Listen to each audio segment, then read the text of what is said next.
flying low and slow, so everyone can shoot at you. I'm 24, and I've already flown over 70 combat missions. I'm now at more than 200 combat missions. That means this guy completed at least 130 missions in 365 days. That's 1.5 times more than the number of games an NBA team plays in a season. If you subtract sleep, maintenance, and rare days off, Ukrainian Army aviation pilots are flying nearly one mission every single day. And that's not even the full picture of how intense this war is. Our main task is supporting our infantry. When helicopters show up on the battlefield, they boost the morale of Ukrainian troops and crush the enemy's spirit. When a chopper starts engaging the target, it's scarier for enemy infantry than artillery. It's like dancing a waltz at over 300 kilometers per hour, but with rockets. And just because you're in the air doesn't mean you're safe. A lot of the time, it's close quarters combat. The pilot can take a bullet or a man-pads missile, because down on the ground, you're lit up like the MSG Sphere in Las Vegas. When you fire your weapons, you might be just 200 to 150 meters from the enemy. You dive straight into a cloud of fire and shrapnel. And this happens every day for 3.5 years straight. Yet the helicopters are still flying. How the hell do these machines survive such conditions? Must be some kind of next-gen super chopper, right? Our newest helicopter is the Mi-17. It was designed in 1965. Yep, the Mi-17, courtesy of the United States. We'll get to what that is and why the US gave them to Ukraine in a moment.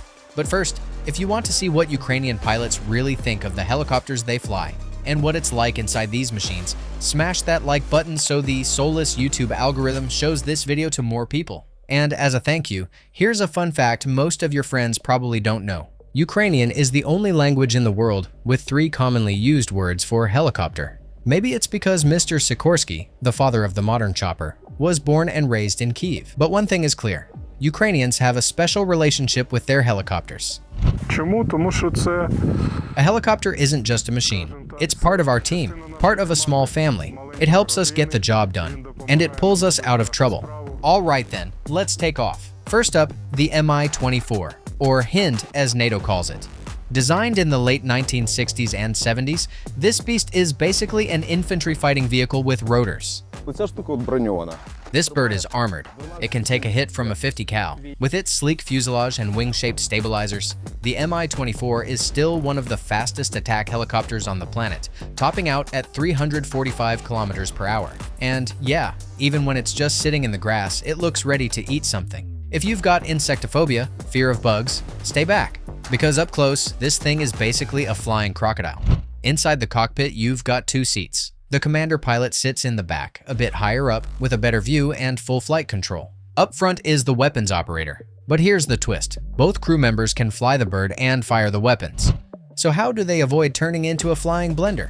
Simple. Strict radio discipline and tight coordination. They talk through an intercom using short, clipped phrases. Got it? No? It's stuff like, taking control, ready to fire, target in sight, passing control. Roughly the same phrases they use later, at the bar. So yeah, your bartender might actually be halfway to becoming a pilot. But clear comms aren't everything. That's why this crew runs like a family, maybe even closer than that. I've been flying with my commander since day 1 of the full-scale invasion, and we're still flying together. Experienced teams barely need words. They just know what the other's about to do, even before anyone says a thing. And in this family, there's a third member, the helicopter itself. Most guys give their birds female names. Which ones? Let's just say that's kind of personal. We'll get to superstitions later, but first, let's talk weapons. The Mi-24 can carry a 12.7mm quad-barrel machine gun, a twin 23mm aircraft cannon, or more commonly a twin-barrel 30mm cannon. It's absolute hell for infantry and lightly armored vehicles. But against tanks? More like a mosquito bite. There was one time the commander fired a few bursts into a tank turret. One round bounced back straight into the commander's cockpit blister and got lodged in the armor cover. As you can see, the Mi-24's missile loadout is pretty versatile. For self-defense against aircraft or drones, Ukrainian versions often come equipped with Stinger missiles. But Army aviation in Ukraine is mostly used against ground targets, and for that, the main tool of destruction is the unguided rocket, or NAR. We're talking about S-5, S-8, and S-13 rockets, the same stuff often seen on Soviet-era helicopters and attack jets. більше 50. When you fire off 50 to 60 rockets in one salvo, you feel all-powerful. I didn't expect it to be that intense. Let's break it down. S5, the smallest one. It's more of a crowd sprayer. Light, cheap, and perfect against infantry or soft targets. Up to 32 rockets per pod. S8, the sweet spot. Around 20 rockets per pod, with better accuracy and solid performance against bunkers and vehicles. S13, the beast. Only 5 rockets per pod, but these punch through concrete and heavy armor. The only issue? They're getting harder to find. That's why Ukraine is now integrating the American Hydra 70. This is a 70mm unguided rocket, perfect for taking out both infantry and light armor. And coming soon, the legendary Zuni. Yep, 127mm Zuni rockets are expected to enter service on Ukrainian helicopters. Depending on when you're watching this, the first Zunis may already be in action. So, subscribe now to see US rockets launched from Soviet-era helis, and support our work while you're at it. Thanks for sticking with us. But helicopters don't just blast targets from the sky. They also insert tactical assault teams behind enemy lines. The Mi-24 can carry up to 8 troops, but the Mi-8, another workhorse of the Ukrainian military, can fit up to 24 soldiers, or 12 wounded on stretchers. The Mi-8 is one of the most mass-produced and iconic Soviet-era utility helicopters. It's often paired with the Mi-24 because they were both built by the same design bureau, which means they share a ton of components, great for logistics and pilot training. Ukrainian troops have been using the Mi-24 plus Mi-8 combo since at least 2014, a powerful 1-2 punch of attack plus transport that still gets the job done today. My main bird is the Mi-8, but I'm currently training on the Mi-24, so I'll be flying both. The Mi-8 and Mi-24 may come from the same design bureau, but they're not twins, and Ukrainian pilots know the difference.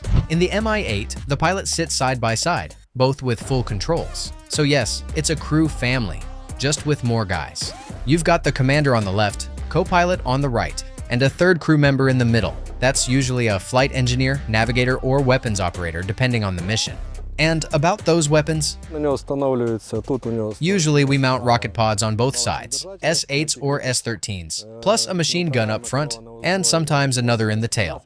Ukrainian pilots often fire unguided rockets while pitching upward, a known combat trick called lofting. You angle the nose up just a few degrees and launch your rockets on an arc, like mini artillery shells. That way, you can fire from just 30 to 100 feet off the ground, low enough to stay under enemy radar, and out of direct fire. Mi-8s and Mi-24s might look alike at first glance. They both have twin engines, similar payload capacity, and can carry troops and weapons. And yeah, they shoot rockets the same way. But in terms of battlefield role, they're built for very different things.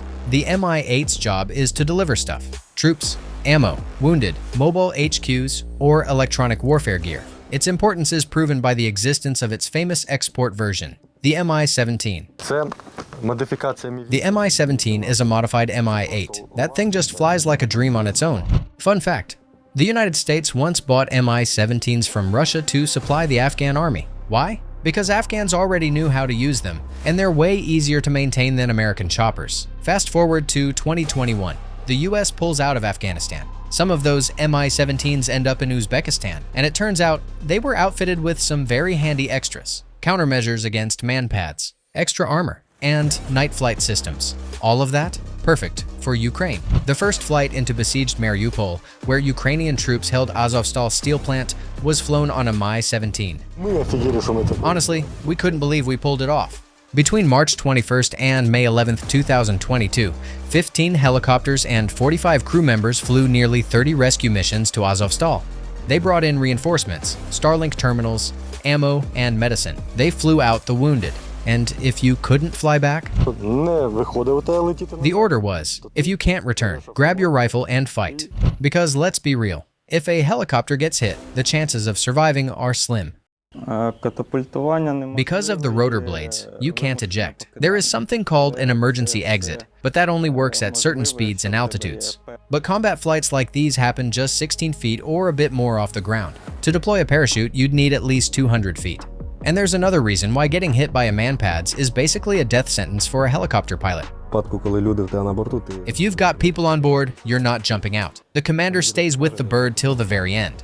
Yes, every chopper has flares. And yes, for years it felt like those flares were endless. But this war has a way of teaching you otherwise.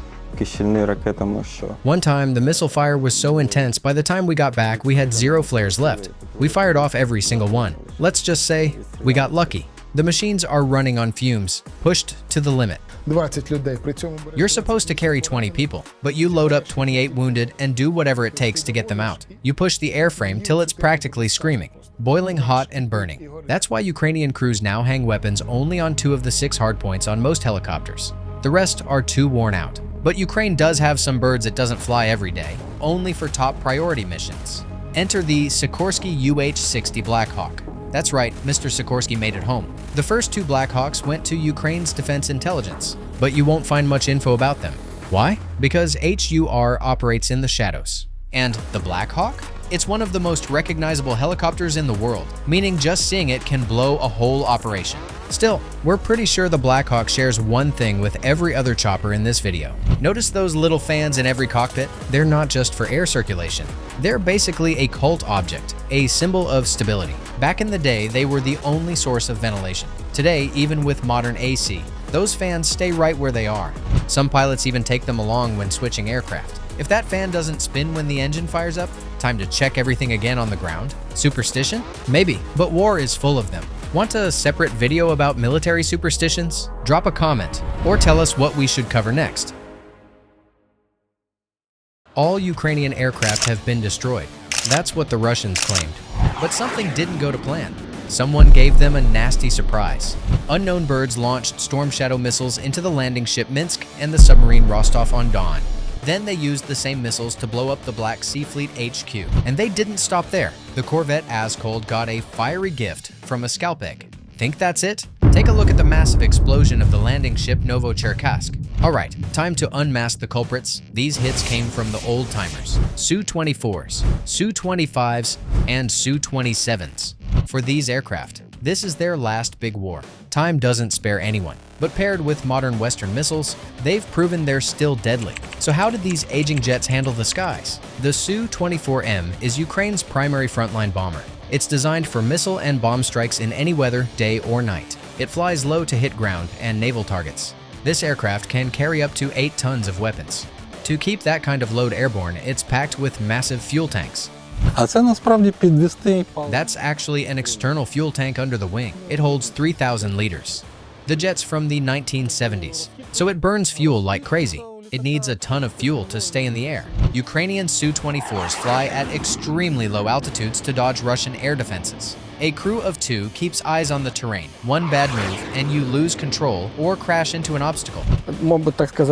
Yeah, that's the whole idea. Fly really fast and really low. The plane is built to skim the terrain and carry out missions at ultra-low altitude, but that means the crew has to stay laser-focused. The navigator helps too, watching the ground, warning the pilot if he's dropping too sharply. It's a 2-person job. Another challenge: air combat over cities. Russian pilots were bombing civilian neighborhoods. They had to be stopped, and mistakes would cost lives. There were residential buildings full of civilians nearby, so the risk of a mistake was huge. You had to be 100% sure you were directly over the target. Only then could you complete the mission. At the start of the invasion, the Russians did everything they could to gain full control of the skies. They bombed runways with missiles, making it extremely hard for Ukrainian Su-24s to take off. While the pilots were launching and defending the skies, engineers were rushing to repair damaged airstrips. We had 3 direct hits on the runway. Only one plane could take off at a time. They hit 6 slabs dead on. The rest, in the center and on the sides, were full of holes from enemy missiles. But we still took off. We still completed our missions. To make those missions possible, a massive team of ground crew keeps the planes and airfields running. These techs worry about every aircraft like it's their own child, and wait for the pilots like Hachiko. You can't imagine how they wait. There's this spot where the plane taxis. They have to touch the wing before takeoff. They always wait. In snow, rain, frost, they sit there hoping their jet returns. During the battle for Kyiv, the Su-24s played a critical role. Pilots dropped heavy bombs on Russian convoys, disrupting logistics and halting the advance. Our brigade, when the Russians were pushing toward Kyiv, our guys were destroying their convoys at the cost of their own lives. They had to, so the enemy wouldn't get through. They dropped 500 kilo bombs. You couldn't even count how much iron they unloaded. Each hit on enemy supply lines and equipment saved countless lives on the ground. News of destroyed ammo dumps and armor gave hope to Ukraine's infantry. They knew someone had their back in the sky. We do this for those guys. Like our commander said, no country ever won a war without aviation. That's the truth. Aviation alone can't win though. The ones who win are the guys up front. But we'll support them, because we've got no other choice. Subscribe to the channel so you don't miss the next epic stories from the air, the ground, and the sea.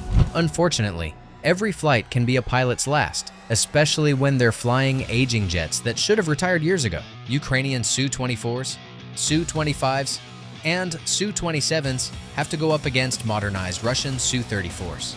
Sometimes, these dogfights end in tragedy. One Su-25 pilot attacks Russian positions with a photo of his fallen son, also a pilot, in hand. The father got back in the cockpit to take revenge. When a missile hits the aircraft, you're left hoping for two things: God and the ejection system. But when it comes to ejecting, the pilot only has a few seconds to make the call.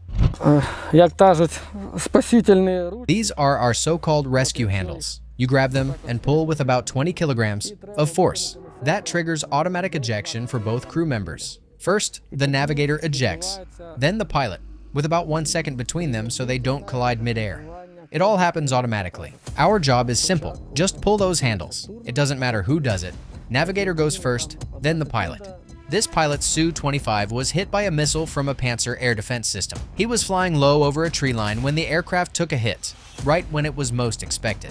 His fast reaction saved his life. He veered the plane away and ejected just in time. I pulled the handle to the right, turned the aircraft away. It felt like it was starting to spin out. I grabbed the bars and punched out. Instantly, one pull, and I was on the ground. Here's how he recalls those seconds between ejection and landing, as if he stepped into the afterlife and came back. Everything went dark from the missile impact, and again from the ejection. Same feeling. Did you see the chute open? No. My vision came back when I was already on the ground. I'd landed. Like a cork, just popped out and fell. But as soon as he hit the ground, Russian forces surrounded him and opened fire. I looked around for where to run, then a bullet whizzed past, I dropped. Just hit the ground. And they started shooting, just like in the movies. Bullets whistling by and slamming into the dirt. Exactly like that. There was nowhere to run, and he was injured. It could have been fatal, so he raised his hands. Luckily, he was later exchanged and returned home. Now he's recovering and sharing his experience. Here's how he remembers one of his Su-25 missions. We were hitting from high altitude. Lead jet completed his run. The second one was lining up, and he says, "Watch out, rounds are bouncing off." The shells were ricocheting off the vehicles. He starts his run, pulls the trigger, and sees a tank turret flying through the air. The pilot holds priceless combat experience, and he's ready to pass it on to younger aviators. He's flown missions deep in enemy air defense zones, dropping bombs at insane speeds. Hopefully, he'll be back in the skies soon, doing what he loves and defending his country once again. Hitting a target. Getting to the target. That's not just low altitude, that's critical altitude. I'd say it's terrain-hugging flight. 3 to 4 meters off the ground at 600 kilometers per hour. The Su-27 is the youngest among the Soviet-era jets still flown by Ukraine. It's proven itself in combat. And like its fighter siblings, it relies on a whole crew of dedicated specialists. You need around 10 people to get one jet mission ready. And how long does that take? Anywhere from 30 minutes to an hour. It's a high-stakes job, because the pilot's life depends on that jet running perfectly. And when the aircraft returns safely, that's the best reward. The best feeling?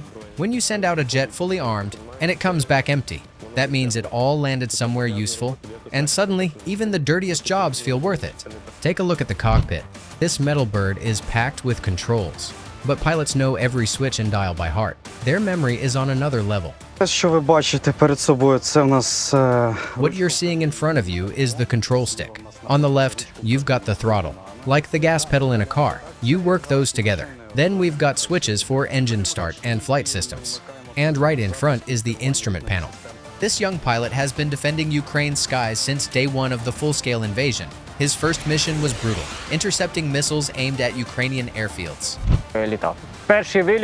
My first flight, it was really intense. I turned on the weapons system and saw Iskander missiles flying right over me. I told the flight control group I had air targets in sight, and the command post replied, "No need to report. Shoot them all down." That hit me hard. According to Su-27 pilots, the key to air superiority now lies in electronics and missile tech. If your gear isn't on par with the enemy's, you're in serious trouble. Today, if you're up in the air, it's all about long-range missile combat. Dogfights? Basically a thing of the past. Whoever spots the enemy first, whoever's targeting system works faster. Whoever has the longer range missile, that's who wins. Ukrainian Su-27 pilots knowingly took risks, fully aware that Russian jets had the technological edge. But their mission was simple: push Russian aircraft away from Ukraine's major cities and make sure the enemy didn't feel at home in the skies. Our targeting systems are 2 generations behind the Su-34s. Our missiles too. The fight came down to closing in. Sometimes we locked onto them. You could even get a target lock. But we couldn't get within launch range. They'd fire first. Still, luck often favored the bold. In the early months of the invasion, Ukrainian pilots practically lived in the sky. And that's no exaggeration. Even with our shorter missile range, we kept trying. We launched. We pushed them back. Almost every night, each pilot flew 2 or even 3 sorties. That's 1.5 hours of air combat at night. It was brutal. One time they fired 6 missiles at me in one sortie. I'll never forget that. The physical and mental toll was immense. Pilots were running on fumes, and sometimes exhaustion nearly killed them. There were moments when I literally begged the plane. Pull up, pull up. I was diving down low, sun in my eyes, and I tilted too far right. I suddenly realized I was plummeting at a crazy angle. I pulled up, but with full fuel tanks the nose was up, but the jet kept dropping. I said to it, "Come on, we can do this." I was talking to the jet like a teammate, and we made it out. To keep the Su fleet flying and fighting, Ukrainian mechanics are constantly modifying them, including adapting them to carry NATO weapons. It's constantly being upgraded. We keep adding things, tweaking systems. As you know, we're now operating with Western weapons too. We found ways to integrate them. The jets still have enough life and capability to fly. Ukrainian Su-jets now carry a wide mix of weaponry: Soviet-era R-27 and R-73 air-to-air missiles, AGM-88 HARM, JDAM, AASM Hammer, Soviet KH-25s, unguided S-13, European Storm Shadow, and even American Zuni rockets. This pilot has tested most of them, and here's how he remembers it. Our first JDAM strike, first HARM launch, destroyed 9 out of 10 air defense systems. Insane effectiveness. Then we dropped our first small diameter bomb and the first drone shoot-down. Now listen to what kind of hell he's been flying through. Heading into these missions takes nerves of steel. Imagine diving in for a bombing run while enemy fighters and SAMs are locked onto you, and those air defense systems have crazy range. On top of that, the battlefield is mobile. Systems like TORs and books can move dozens of kilometers per hour. So to fly up to the front line, climb to 1,500 meters, dive, and drop iron bombs, that's almost impossible. Here's what his team came up with to increase their odds and dodge threats during missions. We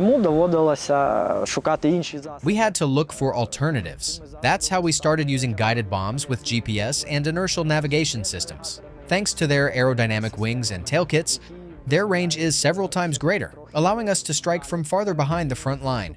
But we still carry out every mission inside the enemy's air defense zone. The cherry on top was launching American missiles from Soviet aircraft. It completely threw the Russians off, and they needed time to figure out how to respond. HARMs played a huge role in giving us more freedom. The first few months, the Russians just couldn't believe we were launching American missiles from Soviet jets. The theories they came up with were hilarious. Western missiles helped Ukraine level the playing field in the skies. Ukrainian pilots gained confidence in their firepower.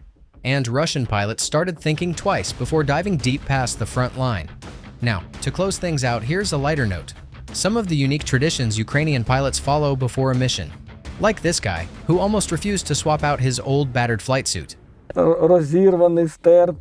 When it all started, I was flying in that suit. It was torn, worn out, but I didn't want to change it. Pilot superstitions. Everyone kept asking, "What are you wearing? Are you really flying in that?" But that suit's been through everything. Fire and water? No way I'm giving it up.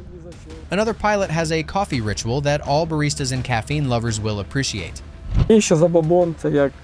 My ritual is to make myself a cup of coffee before a mission. I drink about 3/4 and leave the rest, so I can come back and finish it. And this guy agreed to do an interview only after returning from a sortie. And for good reason. Є такі традиції. There's a tradition. No photos before a flight. Bad things might happen. This war will likely be the last for Ukraine's Su-jets. Time's catching up with them. NATO weapons have boosted their punch, but it's still just a stopgap. The bigger challenge now is keeping them operational. Spare parts are scavenged from damaged aircraft. Meanwhile, these aging jets are up against Russia's 4th and 5th generation fighters. Western aircraft are a better match for that. And the Ukrainian Air Force is gradually transitioning to them. Want to see a video on other fighter jets? Maybe even from past wars? Let us know who you'd pick. MiG-29, Dassault Mirage 2000, or FA-18. Drop your pick in the comments. Зараз заходять літаки, будуть ракети пускати. They said there'd be missiles. I'd have to intercept. I thought, okay, no big deal. I geared up. But mid-mission, my jet started falling apart. Flames were everywhere. That's when I realized I wasn't coming back. This MiG-29 pilot was shot down during a combat sortie. Luckily, he managed to eject and later return to duty. But it wasn't the only time a Ukrainian pilot came within inches of death. Some of Ukraine's MiG-29s are 40 years old, literally older than their pilots. So is the situation really that bad? Today, we're breaking down how Ukraine's most common Air Force jet performs when paired with Western weapons. And who better to tell that story than the pilots who patrol the skies and fly into danger every day? Ukrainian pilot Dmytro has flown 69 combat missions. On the 70th, he almost didn't make it back. While intercepting Russian missiles, he had to eject after his MiG took critical damage and started breaking up mid-air. He'll never forget that day. And even got a tattoo to mark the mission that nearly cost him his life. Це вже після того, як After months in the hospital, I came home and decided to get a tattoo to remind myself that I survived. I got my jet inked, the words "I survived," and the date. He has no regrets about risking his life for the mission. Every target he shot down could mean hundreds, or even thousands, of civilian lives saved. саме калібр або When you shoot down a Kaliber missile or a Shahed drone, you feel a moment of joy, because you know that thing wasn't headed for some power station. It was going for someone's home, or a kindergarten. Hit that like button so YouTube shares this video, and more people hear the stories of Ukraine's fighter pilots. Dmytro's successful ejection isn't the only one. Ukraine's MiG-29s are on patrol both day and night. Sometimes they're forced to shoot down targets in brutal weather. That puts pilots in constant danger. But there's no alternative. The stakes are simply too high. I carried out guidance and intercepted my 5th aerial target. I launched at it, and unfortunately, after the target was destroyed, my jet was damaged by debris from the explosion. The cockpit glass shattered, and the front nose section was torn apart. This pilot was intercepting a Shahed 136 drone over the city of Vinnytsia, home to 370,000 civilians. When debris tore through his MiG-29, he couldn't eject right away. The jet would have crashed into residential neighborhoods. To prevent a disaster, he fought to control the plane, even though the controls had mostly stopped responding. My first thought was, I really don't want to eject. I saw some town ahead. At the time, I didn't know which one. It was just lights on the horizon. I checked the controls. It wasn't responding on the pitch axis. Pulling up or down didn't work. On the roll axis, left and right, it still worked. When he finally regained some control, he started descending and steering away from the city. Once the glow of the streets vanished from sight, Vadim pulled the ejection handles. Seconds later, the jet crashed into an open field. So I banked left to start descending, saw a dark patch ahead, figured it was probably a field, no buildings. Then the fire reached the cockpit. Flames started creeping toward me, and that's when I ejected. No hesitation, just like the manual says. Ukraine's airspace is divided into responsibility zones for each tactical aviation brigade. Some MiG-29 pilots focus on air defense. Others carry out strike missions using both Soviet and Western weapons against ground targets. Everyone has their own task. Each aircraft has a specific mission. Some are purely for air defense, intercepting cruise missiles and Shaheds. Others are assigned to strike ground targets. It's all organized. Who does what? To carry out those missions, MiG-29 pilots need modernized aircraft capable of using Western weapons. That's where Ukrainian engineers teamed up with NATO specialists, and together they turned 40-year-old jets into something impressive. They made it so simple and intuitive for us. You have to understand how the system is supposed to work, whether it's a button, a tablet, or a map.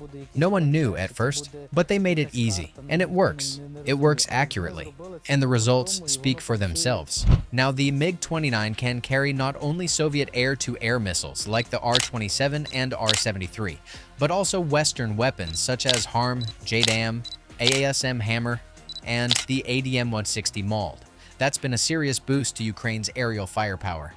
Subscribe to the channel so you don't miss new videos about the Russia-Ukraine war and the weapons both sides are using. Thanks to Western weapons, this aircraft was modernized. Now we can use various types of air-launched munitions like GBU bombs and HARM missiles. That's powerful stuff. We can't use them to their full potential yet, but we're getting closer. Before Western missiles were delivered, Ukrainian pilots had a much harder time carrying out missions. Russian forces had the upper hand thanks to their own advanced systems. We couldn't hit certain targets until we were given Western weapons. The real results only started showing up after we got that gear. Before that, we couldn't even reach their air defense systems. I'm speaking specifically about the MiG-29 here, but after that, those numbers were great to hear. You come back from a mission, and they send you a video showing you took out an enemy air defense launcher. The riskiest part was entering a dogfight. From the start, the odds were stacked against Ukrainian pilots. If a newer Russian fighter locked onto a Ukrainian jet, the crew was in deep trouble. Sure, taking stuff out is the best part. Cover missions are a bit boring. The plane's pretty outdated. We just can't go head-to-head with enemy aircraft. We don't have the range or power in our missiles to beat them, and the targeting system is ancient. Luckily, Western weapons changed the game on the battlefield, and Russian air defenses did not like the surprise. After I launched the missiles, we returned to base. The mission was complete. The next day, we got confirmation. We'd destroyed a Buk M3 and an S-400. Here's how another pilot remembers a mission to take out Russian air defense. After identifying the target, his squad was given the coordinates. He geared up fast, but the weather was terrible.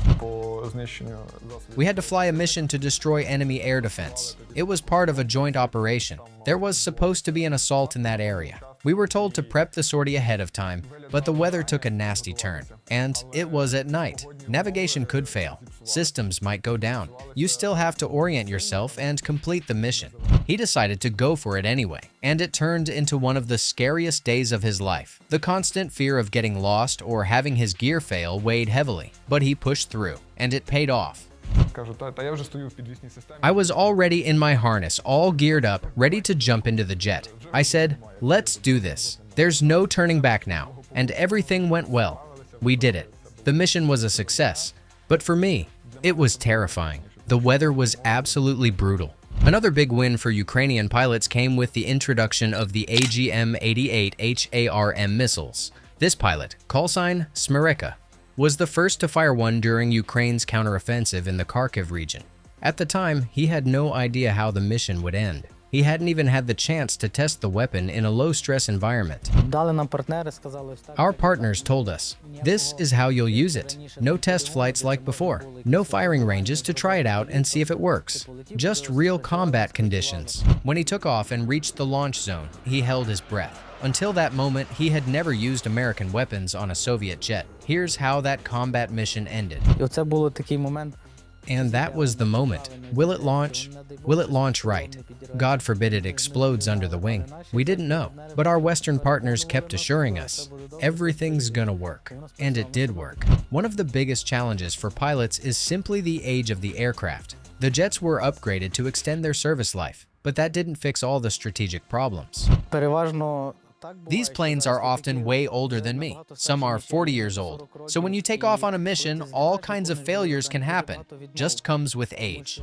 The worst case scenario during a MiG-29 flight is a sudden, unpredictable system failure. And with how old the planes are, it feels like playing the lottery. Unfortunately, Sheer bad luck could mean the mission fails. Or worse, the pilot and plane are lost. Відмова від гідросистеми. Let's say the hydraulics fail. You can't finish the mission. You've got to return. The tech crew checks it out, finds the issue, and fixes it fast. These people are trained pros. They know the problem. Within hours, the hose is replaced. To keep the entire MiG-29 fleet flying, a massive team works around the clock at every airbase. They not only handle repairs and inspections on the ground, but also guide pilots via comms during missions. Загально ми з- My buddies and I counted. You need 100 people between the base itself, communications, maintenance, engineers, and command staff. That's the minimum needed for just one pilot to take off. The best reward for that team? Seeing their pilot return home alive. And a little bonus, getting news about a successful strike. Just look at this. A repair base for Russian drones goes up in flames after being hit by a GBU-39. In this footage, a Ukrainian MiG-29 team wipes out a Russian command post. 2 AASM-250 hammer bombs take out enemy drone operators. Even an FSB officer hub in Russia's Belgorod region wasn't safe. Those guys got a fiery hello from the hammer. And a Russian company command post also got to experience just how accurate Western weapons really are. All of this was made possible thanks to the upgraded MiG-29s Ukraine inherited from the Soviet Union. NATO weapons and additional aircraft from Slovakia and Poland also played a big part. Speaking of Polish jets, there's a neat detail on them. Artwork of pilots from the legendary 303 squadron that fought in the Battle of Britain as part of the Royal Air Force in World War II. In this war, the MiG-29 became so iconic that even LEGO made a toy version. It appeared in a video greeting for Ukraine's Independence Day. Now you can own your own fighter jet too. Well, a plastic one. But on a serious note, MiGs played a major role in the battle for Kyiv and still effectively take out Russian targets. However, it's fair to say this is likely their last war. These jets are often 10, 20, even 30 years older than the men flying them. To reduce the risk for pilots, Ukraine's Air Force is transitioning to F-16s and Mirage 2000s. Hopefully, that shift happens quickly, and the MiG-29s get the retirement they deserve. On display in military museums? Would you like to see more videos about other aircraft? Maybe the legendary B-1 Lancer, the Soviet White Swan II-160, or the most expensive bomber in history, the Northrop B-2 Spirit? Let us know in the comments or suggest your own pick.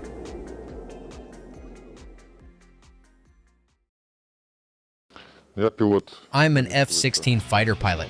I was part of the first training group. You might be surprised to hear this, but the US hasn't handed over a single operational F-16 to Ukraine. Those came from European allies. What the US did provide were boneyard jets to keep Ukraine's F-16 fleet flying, and they trained this Ukrainian pilot. His name remains classified for security reasons. We studied new principles and new approaches to planning combat and reconnaissance missions. Meanwhile, specialists from the U.S. Air Force's 68th Electronic Warfare Squadron, who helped adapt the F-16 to Ukrainian conditions, had a big surprise in store for the Russians. It was a secret both Americans and Ukrainians kept locked down for months. We resolved the issue of information security from day one. Our unit is one of the most secure in Ukraine. Not even the Ministry of Defense or the General Staff has these kinds of security protocols. And clearly, it worked. The team from the 68th called this the best case in the squadron's history. So now it's time to give some credit to those brainy tech guys and finally pull back the curtain. But let's start at the beginning.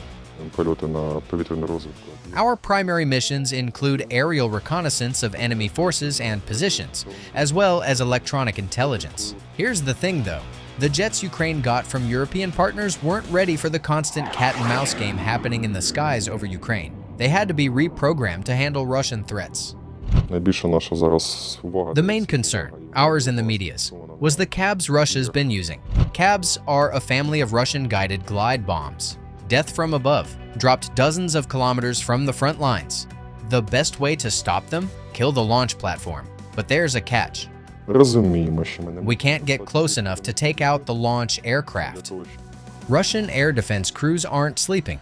They live to shoot down an F-16. But the Falcon's new EW capabilities caught them off guard. Right now, we're running complex operations to jam those bombs electronically. At first, the US military didn't acknowledge just how deeply involved they were in boosting Ukraine's F-16s. But now we know. The 68th Electronic Warfare of the U.S. Air Force led the effort to upgrade the jet's EW systems, and it wasn't easy. American specialists first had to study an unfamiliar EW system. Then they had to optimize and adapt a few unique innovations to work inside Ukrainian F-16s. Believe it or not, they pulled it off in just 2 weeks. That's like learning Chinese in 2 weeks. So yeah, the brainy guys who pulled this off deserve a like. Let's get this video into their algorithm feed. Hey, you did one hell of a job, guys. Of course, reconnaissance and EW are just part of what the F-16 does in Ukraine. Mission 2. We run 24/7 air defense patrols.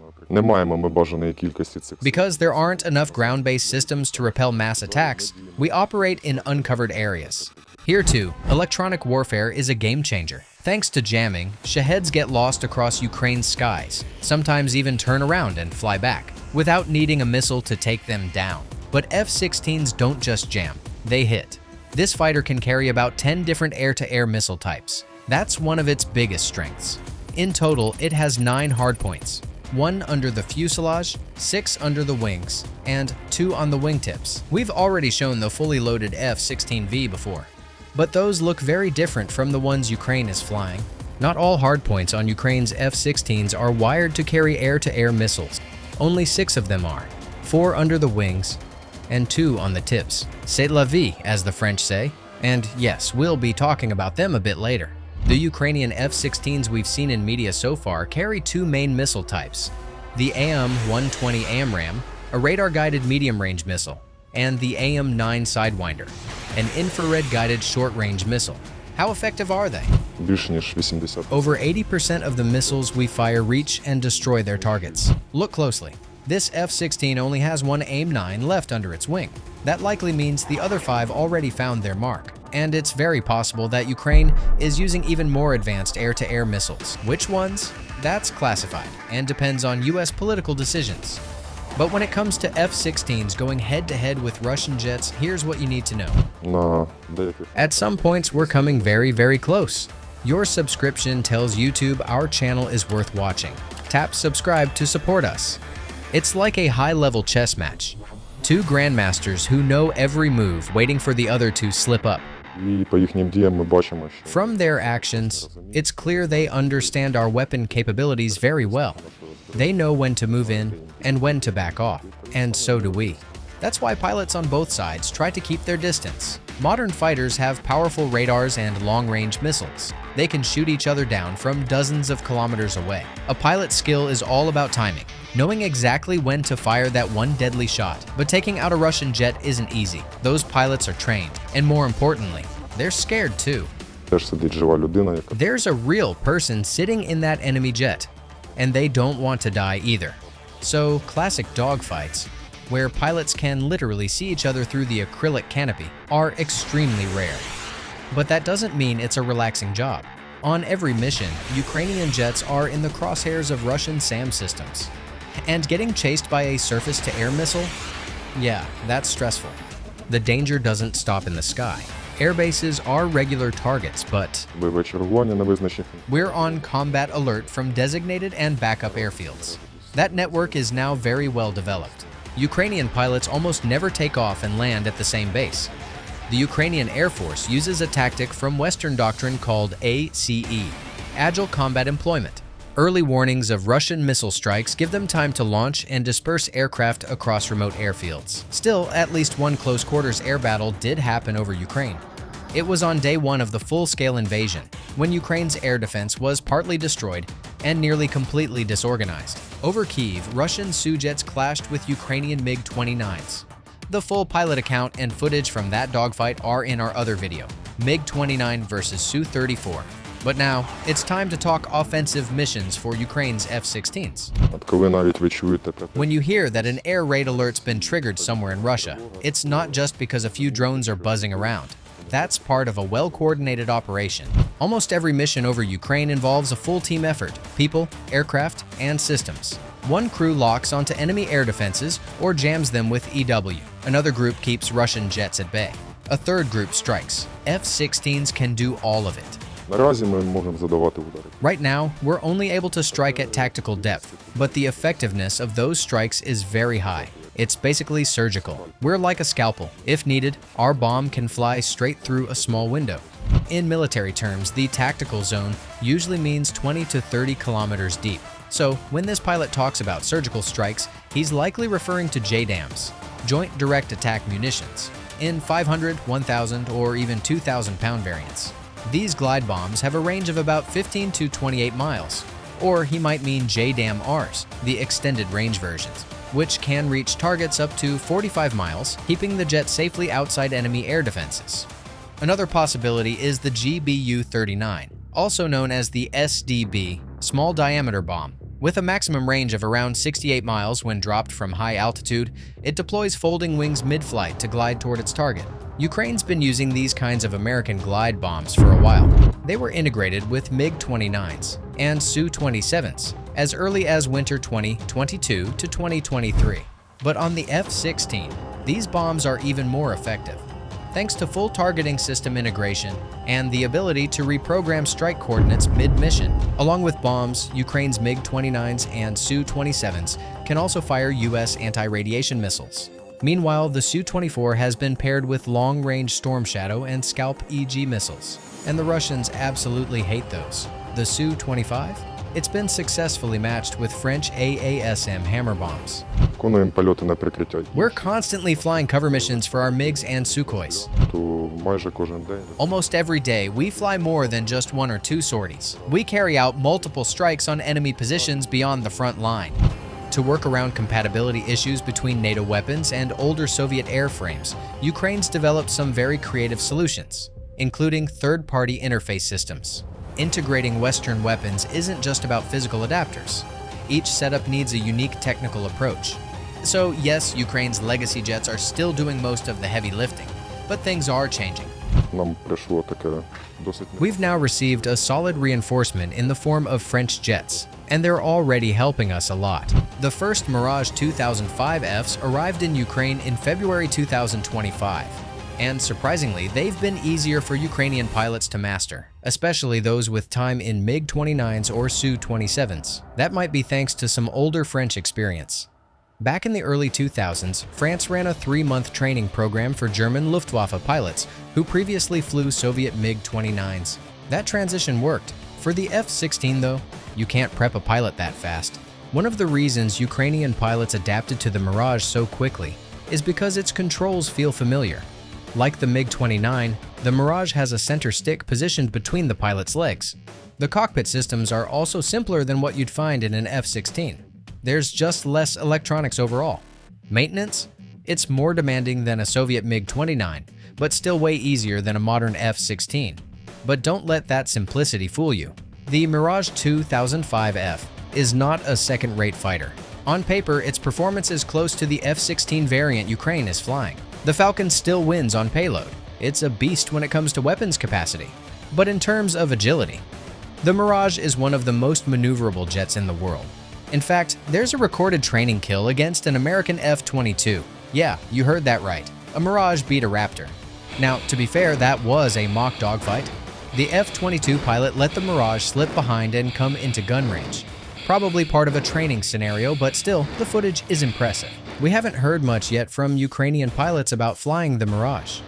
What we do know is that the French jets are already performing well in the brutal conditions of the war, including intercepting Russian cruise missiles. Seems like the Mirage deserves a closer look. Want us to do a full deep dive video on the 2005F, including insider info and what it's really doing in Ukraine? Or maybe you have another topic in mind? Drop your ideas below. We'll choose from the most liked ones. 236 missiles and drones hit Ukraine in a single night, but over 85% were shot down, mostly thanks to the new F-16s. Why are these fighter jets the key to making Putin reconsider his massive attacks on Ukraine? And what really went down in the first air battle between an F-16 and a Russian Su-34? On October 12th, a Telegram channel run by Russian propagandists published a black and white photo of their aircraft. It seemed to be another downed Russian plane, but it was the very same shootdown that launched an actual wave of mystery, which each media outlet spun in its own way. For example, ISW published a report stating that a Russian military blogger had confirmed the loss of a Su-34 fighter jet, but without giving details of the incident. At the same time, another channel, allegedly run by Russian airborne officers, reported that the Su-34 was shot down by a new Ukrainian F-16 fighter jet when Russian pilots attempted to drop high-explosive bombs about 30 miles from the front line.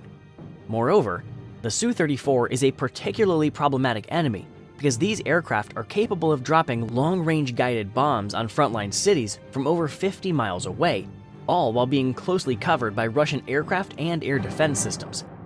This sounds like an asterisk task for the Ukrainian military, doesn't it? If it's confirmed that the Su-34 was shot down by an F-16, it would be the first time Ukraine has taken down a Russian manned aircraft using a Western fighter jet. Even more, it would be the first time an F-16 has taken down a Russian plane in its entire 50-year history of military missions. Either way, unlike the Russian pilot, you can hit the like button on this video right now. Later, Russian propagandists accused their military bloggers of lying about the Su-34 crash, and of preventing Russian forces from developing plans to counter Ukrainian F-16s.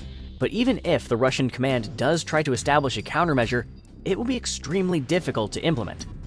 The reason for this is the Western concept of weaponry, which emphasizes superiority in accuracy and range. This also applies to older models, such as the F-16. Compared to Russia's Su-27 and Su-34, the American fighter is better armed and has a more powerful radar system. Thanks to this, it can detect Russian aircraft at a distance, where it stays unnoticed. That can't be said about the Su-35, which is actually a modification of the Su-27, which still poses a real threat to American fighters. When it comes to weaponry, the Su-35 slightly outpaces the American fighter jet. For example, the Russian R-37M air-to-air missiles, which is mounted on the Su-35, can hit targets over 120 miles away. At the same time, the most powerful air-to-air missile, the AIM-120C8 AMRAAM-ER, attached to the F-16, can hit at just under 100 miles. The Su-35 could also outperform the F-16 in close combat due to its superior maneuverability. However, in modern warfare, close-range dogfights are unlikely. Everything is decided at long and medium distances, and it all comes down to who locks on to the other first. And most likely, it will be the Su-35 that locks on first, as its onboard radar can detect targets from about 125 miles away. However, as the experience of the Russia-Ukraine war shows, technological and weapon advantages can be neutralized through strategy and numbers. That's why it's crucial for Ukrainian pilots to not only get new jets, but also receive proper training. And just in time, the White House released a statement on its website announcing an increase in the number of Ukrainian pilots trained on the F-16 next year. Ukrainian partners are already preparing their aircraft for these pilots. For example, the Netherlands promises to provide all 42 of its F-16s. Ukraine expects 79 aircraft from its partners. Although this number is less than the 128 planes declared by the president for complete air superiority, even this number may be sufficient. The F-16s could be the spear that pierces the defenses of Russian bombing terror aimed at peaceful Ukrainian cities. And there's reason to believe in this, as Ukraine already successfully repelled a massive Russian attack at the end of the summer. Let's break down how that happened. On August 26th, Ukraine faced the largest attack since the start of the full-scale war. The Russians launched 127 missiles and 109 drones. Ukrainian air forces reported they managed to shoot down 102 missiles and 99 drones. Those are outstanding numbers. And sure, Western jets played a significant role in achieving such results.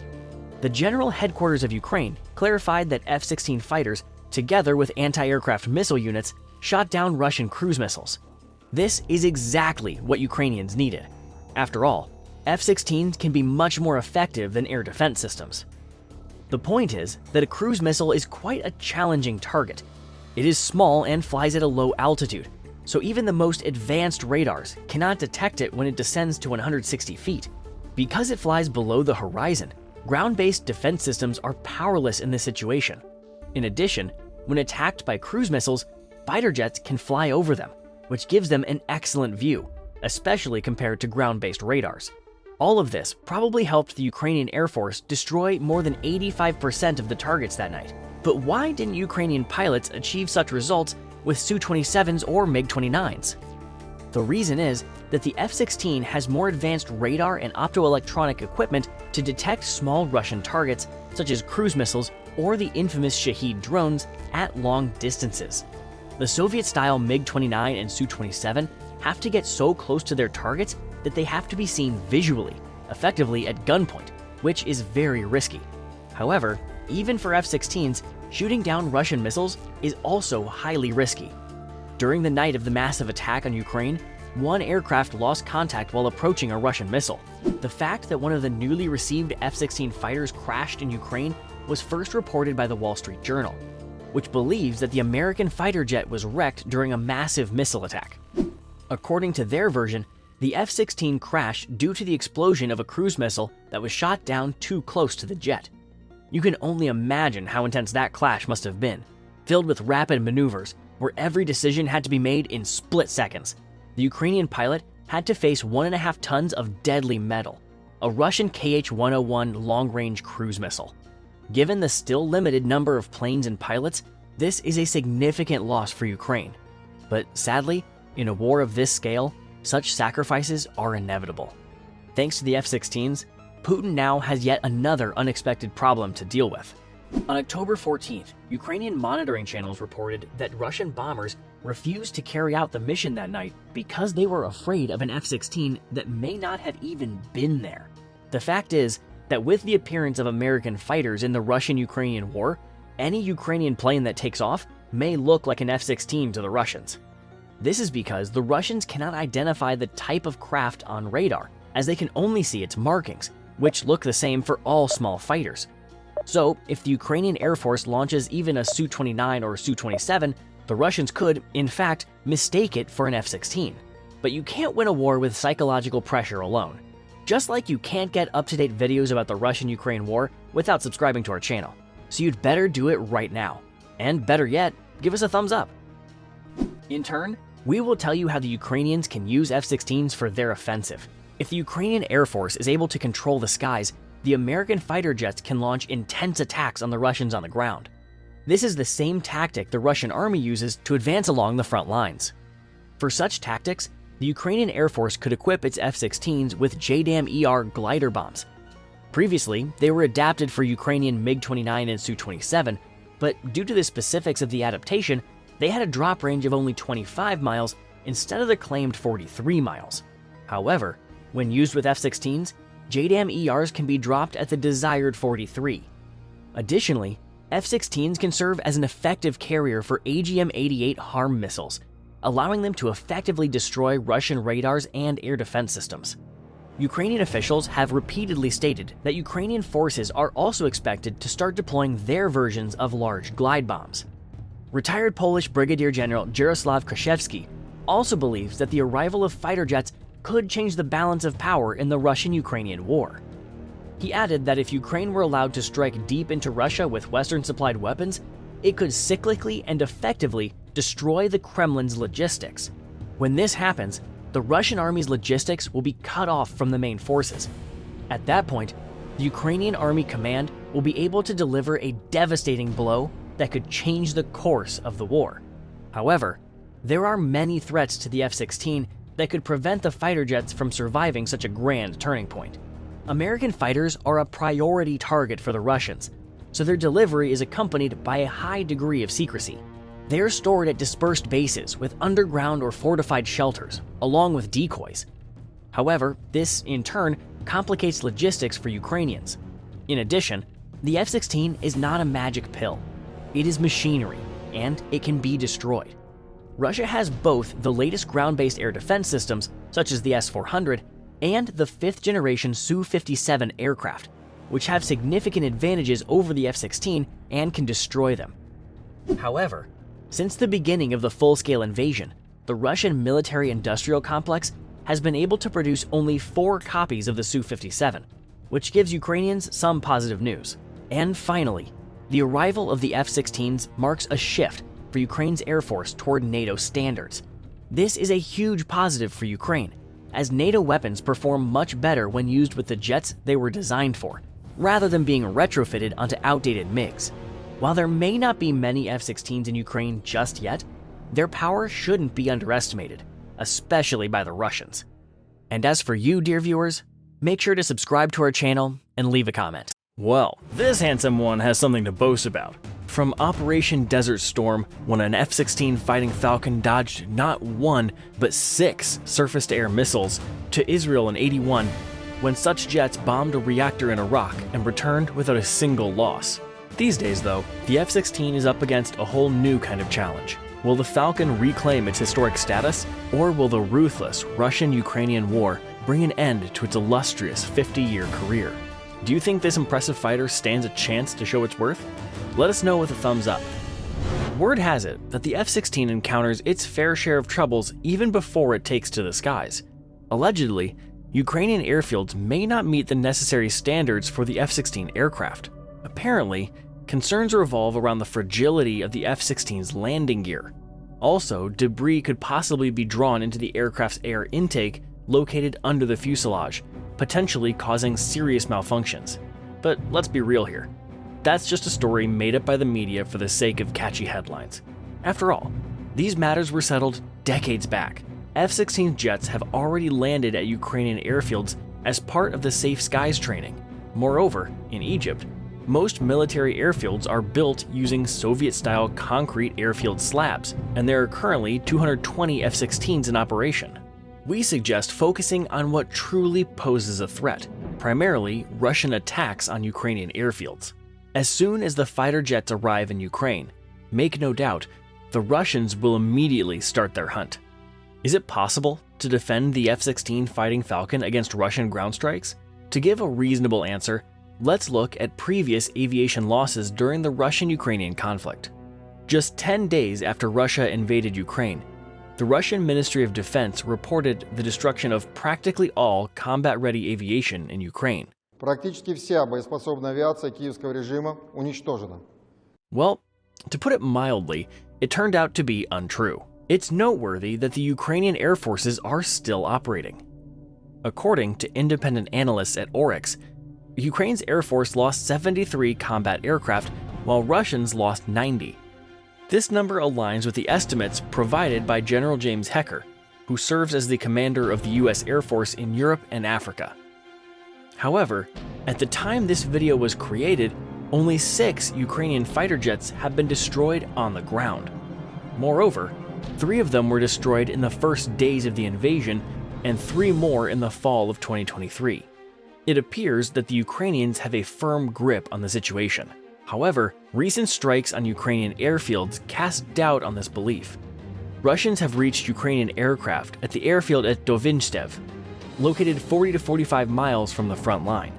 The strikes on Dogfight marked the debut of a new version of the Russian Lancet loitering munition. This 35-pound kamikaze drone typically operates as part of a group with specialized reconnaissance drones. Armored vehicles have long been the preferred targets, but now airplanes have become the focus of attacks.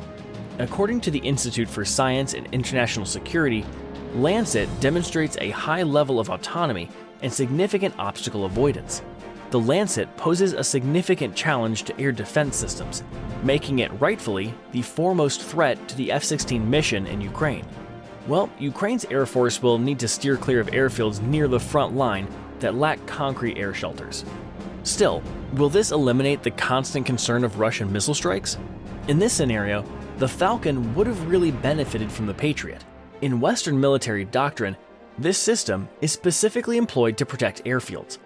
However, Ukrainians are unlikely to have such a prospect, so pilots will have to rely on their own skills and try to dodge Russian missiles. Well, it's not all doom and gloom.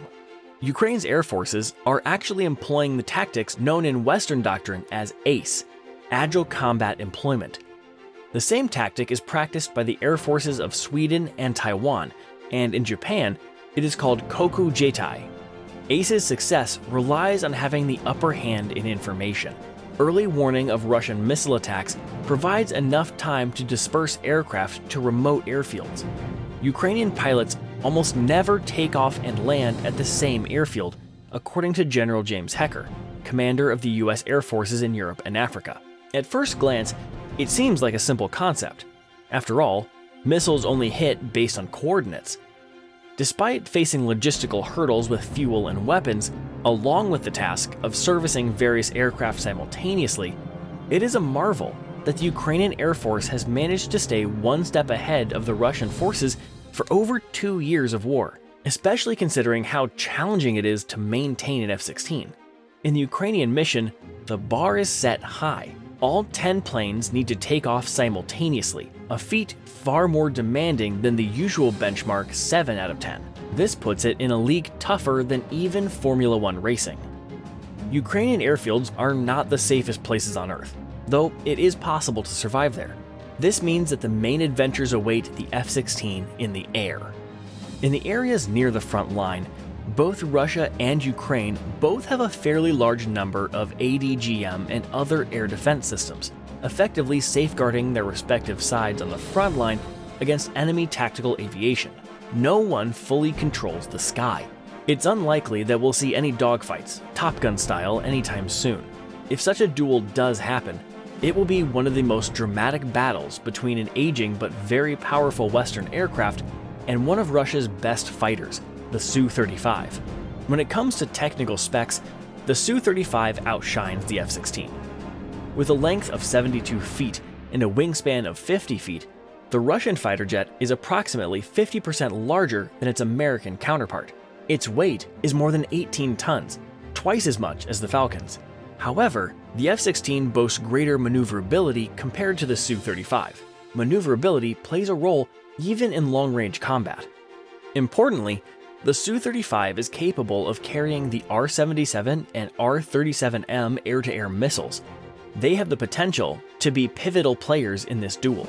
The Su-35's Irbis-E radar has a theoretical range of 249 miles, but it's worth remembering that this figure may be exaggerated. Otherwise, Russian Su-35s wouldn't need to rely on the A-50 for airborne operations. The Ukrainian version of the F-16 has a radar range of only 68 miles, so the Su-35 can detect the F-16 much earlier and therefore attack earlier. Unlike Soviet fighters, the F-16 is equipped with AIM-120 air-to-air missiles, which can independently identify targets. Also, any aircraft is equipped with a radar sensor, so an F-16 pilot can anticipate being tracked, unlike the Soviet MiG-29 and Su-27. Britain's Royal United Services Institute (RUSI) report claims that Russian fighter jets frequently manage to launch R-77-1 missiles at Ukrainian fighter jets at long ranges. During such attacks, Ukrainian pilots have to defend themselves or take risks far beyond their effective range. Once again, this underscores the fact that the Su-35 indeed poses a significant threat to the F-16. However, let's not forget that the Russians most often use the Su-35 to cover the Su-34 carrying guided bombs. In turn, the Su-34 is characterized by poor maneuverability, making it quite vulnerable to the F-16 and potentially an easy target.